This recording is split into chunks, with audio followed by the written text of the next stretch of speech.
Bom, iremos começar com a etimologia da crisma. Ela vem do grego antigo, crisma, que significa untura ou unção, e pelo latim crisma, com o mesmo significado.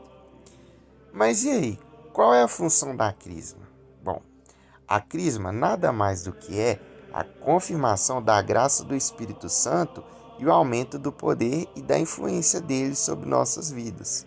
Agora, com o entendimento da nossa fé e o quão importante ela é para nós, diferente de quando éramos bebê e fomos batizados e não entendíamos ou discerníamos o que se passava, agora que nós temos a maturidade e o discernimento, porque tivemos a ajuda de nossos pais e de nossos padrinhos de batismos, para entender o corpo místico de Cristo deixado por nosso Senhor para nos guiar à salvação, no caso, a igreja, a nossa Santa Igreja Católica, nós agora temos a função, como os crismados, de fazer parte cada vez mais da igreja e defendê-la contra os inimigos visíveis do mundo.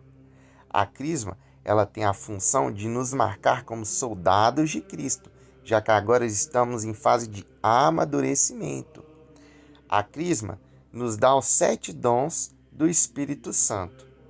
Vejamos quais são eles. O Catecismo da Igreja Católica nos diz que os 7 dons do Espírito Santo são sabedoria, inteligência, conselho, fortaleza, ciência, piedade e temor de Deus. Até a crisma eram os pais e os padrinhos que tinham que aconselhar e guiar o batismado dentro da fé católica. Agora, com a crisma, é você que passa a propagar a igreja dele, a igreja de Cristo, pelo mundo, como eu disse anteriormente. Nós temos que defender a fé da igreja contra os inimigos visíveis da igreja e de Cristo.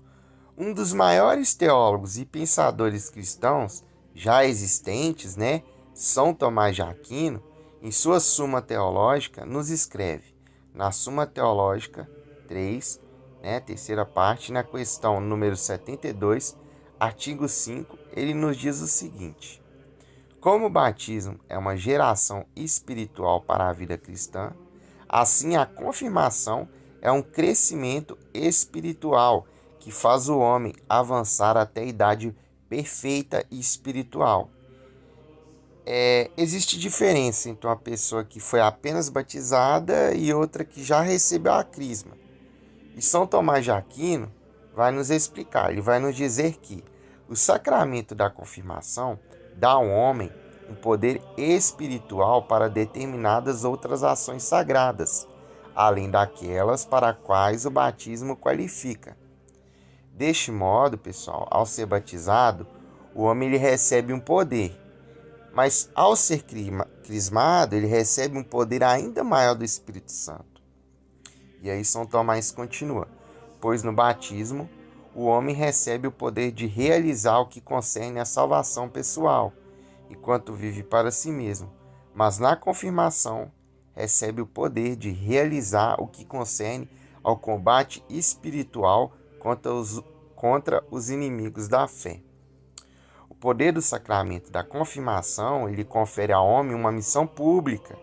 Agora, como crismado, eu tenho a função de agregar a minha igreja, seja defendendo a fé da única igreja fundada por Cristo, externamente, ou acrescentando de forma interna, com ações dentro da minha comunidade, dentro da minha igreja.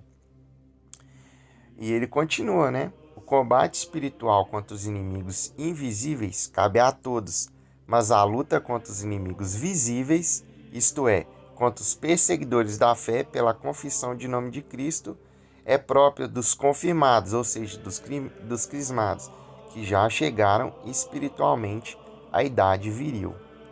Assim como os apóstolos, eles receberam a descida do Espírito Santo lá em Pentecostes, e os bispos são seus sucessores, eles aqui nos armam contra as tentações do mundo, já que temos idade suficiente para tais ações. E o que o Catecismo nos diz sobre isso? Parágrafo 1305. deve-se dizer que todos os sacramentos são declarações de fé, mas o batizado recebe o poder espiritual de confessar a fé em Cristo pela recepção dos demais sacramentos.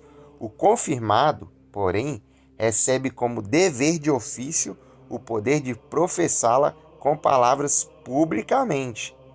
Então, se você é um católico que foi batizado quando criança e depois crismado na fase de amadurecimento, você tem como dever defender a igreja contra os seus inimigos visíveis, afrontas, heresias e coisas que vão contra o corpo místico de Cristo. Bom, agora essa parte do vídeo ela é meio polêmica. Se tiver algum protestante vendo, entenda que eu vou falar de forma respeitosa, tá? Isso é o que a igreja nos ensina e tem inúmeros argumentos, não só bíblicos, mas históricos, a respeito da sucessão apostólica. Mas vamos lá, né? Jesus fundou apenas uma igreja e é o que nós acreditamos. Mateus 16, 18 e 19. E eu te declaro, tu és Pedro, e sobre essa pedra edificarei a minha igreja. As portas do inferno não prevalecerão contra ela. Jesus, ele funda a igreja, e no mesmo episódio, além dele fundar a igreja, ele dá autoridade à igreja que ele acabou de fundar. E eu te darei as chaves do reino dos céus. E tudo que ligares na terra será ligado nos céus. E tudo que desligares na terra será desligado no céu. Jesus, para nós católicos, fundou só a igreja. E quando ele subiu aos céus, ele prometeu aos seus discípulos que o Espírito Santo desceria sobre eles para que eles tenham poder para continuassem proclamando a sua palavra e os seus ensinamentos pelo mundo. Atos 1. Certa ocasião, enquanto comiam com eles, deu-lhes esta ordem: não saiam de Jerusalém, mas esperam pela promessa de meu Pai, da qual lhes falei. Pois João batizou com água, mas dentro de poucos dias vocês serão batizados com o Espírito Santo. E aí o capítulo continua, né? E Jesus responde: mas receberão poder quando o Espírito Santo descer sobre vocês, e serão minhas testemunhas em Jerusalém, em toda a Judéia e Samaria, e até os confins da terra. E aí em Atos 2, do 2 ao 4, Jesus, o que ele prometeu, ele cumpriu. Vamos lá? E de repente veio do céu um som como de um vento veemente e impetuoso, encheu toda a casa em que estavam assentados, e foram vistas por eles línguas repartidas, como as que é de fogo, as quais pousaram sobre cada um deles. E todos foram cheios do Espírito Santo e começaram a falar noutras línguas, conforme o Espírito Santo lhes concediam que falassem. Essa passagem ela se refere ao Pentecoste, né?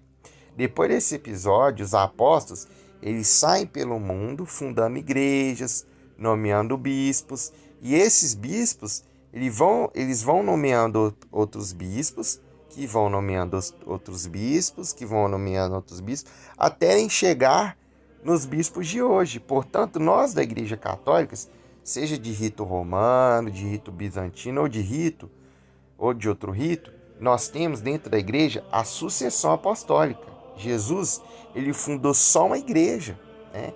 E até 1500, antes da Reforma Protestante, só existia um tipo de cristão. Isso daqui, pessoal, isso não é uma indireta. Eu, como católico, eu tenho como certeza irrefutável que só uma igreja foi instituída por Cristo. E ela se dá dentro da Igreja Católica, que teve sucessão apostólica. Tanto como o líder da igreja, que era Pedro, e foi sucedido pelos outros bispos de Roma, quanto pelos apóstolos, que foram nomeando bispos pelo mundo e sendo sucedido por eles. Aqui eu quero deixar claro que, como eu sou católico, eu tenho essa certeza para mim. Ai, mas ao longo dos anos a igreja fez aquilo, fez isso, fez aquilo. Sim, nós tivemos várias pessoas ruins que cometeram erros usando a igreja, mas isso não muda o fato de que a Igreja Católica ela continua a mesma que Cristo fundou com a sucessão apostólica. E sim, houve erros humanos, com certeza. Mas para mim, o que eu estou dizendo aqui não é uma afronta, é o que eu acredito, né? O que para mim está bem claro é a sucessão apostólica. Ela só se dá uma igreja. Então a igreja que Cristo fundou, muitos protestantes não sabem, né? Católico em grego significa universal, porque antes só existia uma igreja, né? A igreja universal. Só existia um tipo de cristão. E esse termo, ele era usado no cristianismo primitivo, né? Católico em grego significa universal. E apostólico porque se dá a sucessão apostólica, né? E romana porque constituiu-se em Roma a principal igreja pelas presenças de Pedro e Paulo, porque lá era a sede de São Pedro. Foi porque Pedro foi o principal apóstolo a quem Jesus deu autoridade sobre a igreja e por lá ele liderou o cristianismo por 25 anos e morreu martirizado. Depois de ter passado por Jerusalém, fundado a igreja em Antioquia, ele passou 25 anos como bispo em Roma, liderando a igreja de Cristo. E os bispos do mundo todo, através de cartas, reconheciam a autoridade de Pedro e da Sé Romana como a principal igreja. Por isso o nome, Igreja Católica Apostólica Romana. Igreja católica por quê? Porque só há uma igreja fundada por Cristo. Apostólica por causa da autoridade dos apóstolos e posteriormente dos bispos, já que a salvação era para gerações futuras, né? Então seus sucessores vieram por meio de ordenações. E romana, porque o cristianismo sempre reconheceu Roma como a principal igreja e é assim até hoje. Os bispos que foram ordenados após São Pedro ficam por lá até hoje. Então a igreja que Cristo fundou e foi espalhada pelos apóstolos se dá na Igreja Católica por meio da sucessão apostólica. E para nós, as igrejas protestantes, elas foram fundadas por pastores ao longo dos anos, e a Igreja Católica por Cristo. Isso daqui é um posicionamento de fé, entendeu? Eu estou dando o ponto de vista católico, tá? A igreja, ela nunca mudou. Ela só tem um nome específico, né? A influência real dos imperadores, influência política. Ela passa a ser de uma religião clandestina, ela passa a ser a religião do império, o império mais influente do mundo. Por isso que ela tem esse nome. Mas aonde que eu quero chegar com essa história toda? É que somente os bispos podem fazer a crisma, porque eles sucederam os apóstolos, como eu expliquei agora. Nenhum padre pode fazer, né? Nem padre pode fazer, pode executar esse sacramento. É somente um bispo, porque os bispos são sucessores dos apóstolos. E a crisma, ela está na Bíblia. A crisma é uma passagem bíblica e vocês vão entender por que só os apóstolos ou os seus sucessores, né? No caso, os bispos, podem fazer a crisma. Atos 8. Os apóstolos, pois, que estavam em Jerusalém, ouvindo que Samaria receberá a palavra de Deus, enviaram para lá Pedro e João, os quais, tendo descido, oraram por eles, para que recebessem o Espírito Santo, porque nenhum deles tinha ainda descido, mas somente eram batizados em nome do Senhor Jesus. Então lhes puseram as mãos e receberam o Espírito Santo. Está vendo aqui que a crisma é a confirmação da graça do Espírito Santo também? Já que os bispos ordenados pelos apóstolos sucederam eles, então são eles que concedem, né, a graça da crisma até hoje, somente os bispos. E quando os bispos não podem, aí no caso eles mandam os presbíteros. Nós católicos fazemos isso, né? Nós batizamos as crianças entregues a Jesus, né? E com o passar do tempo, essas crianças, quando elas estão na fase de amadurecimento, elas são crismadas, né? Aí os bispos, eles estão fazendo o que João e o que Pedro fizeram nessa passagem, né? Na crisma, nós também escolhemos os padrinhos. Mas agora, como nós já sabemos, né, o que se passa, como nós já tivemos os ensinamentos, nós já sabemos distinguir as coisas, os padrinhos, eles não têm mais a função de ensinar, e sim ajudar no combate contra os inimigos visíveis da igreja. Muitas vezes são os próprios crismados que escolhem seus padrinhos. Então, se você é padrinho de um crismado, está vendo esse vídeo, é para dar exemplo, hein? No ritual, nós rezamos igual Jesus cita o livro do profeta Isaías, né? Nós vamos ver em Lucas. O Espírito do Senhor está sobre mim, porque Ele me ungiu para pregar boas novas aos pobres. Ele me enviou para proclamar a liberdade aos presos e recuperação das vistas aos cegos e para libertar os oprimidos. Nós proclamamos repetindo o que o bispo nos está dizendo e ele nos unge com o óleo da crisma, né? E aí desce a graça do Espírito Santo.